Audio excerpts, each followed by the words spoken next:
Finding data on how much of the promised relief is actually delivered is a challenging task. It's not as simple as just typing into your favorite search engine and seeing results. Here to talk about why and what might be done about all of that is Felipe Estefan. He's an open government strategist working to improve transparency around the world. So what about that?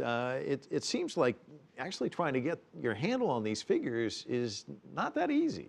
It isn't, Mike, because there's data that is classified in a whole variety of different ways. It's different people understand it in different ways. There's different languages, and that data isn't always representative of what happens with the funds from disbursement all the way to implementation.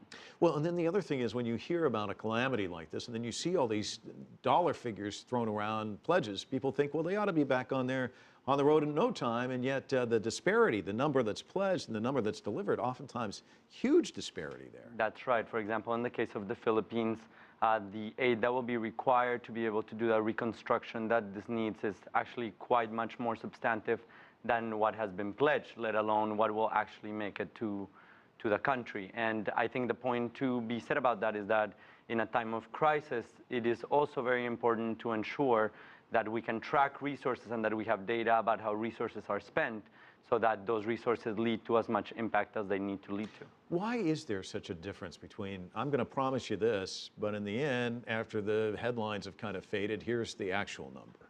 When there's less attention, there's less accountability, and so that's part of what happens. Then there's also the point of where does the money go? Sometimes the money gets lost in the process to actually get to the citizens, and so part of what we all need to be looking at is how can we ensure that funds actually make it to the country, and that when they make it to the country, they're addressing the true needs of citizens rather than just simply going to operational costs.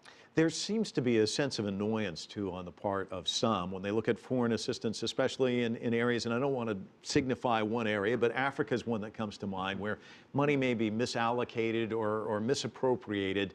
What would happen if that money, if the spigot was just turned off and people waited until things were remedied? I mean, we live in a world in which there's still a lot of hospitals that need medicines, a lot of bridges that need to be built, a lot of classrooms that do not have textbooks. And so what we have to talk about is not whether the money should go to these environments or not. What we need to talk about is how we have systems of open government and open aid that can ensure that the money responds to the true needs of citizens. And that is done partly by assessing what are the actual needs of the citizens, by asking citizens, and using technology and other social media to be able to assess what is important to them and what they need, and then channeling funds in a transparent manner through data that allows us to monitor where those funds go to. There still is a lot of work to be done there, no doubt about it. Felipe, thank you so much for coming in and giving us some insight tonight. Thank you, Mike.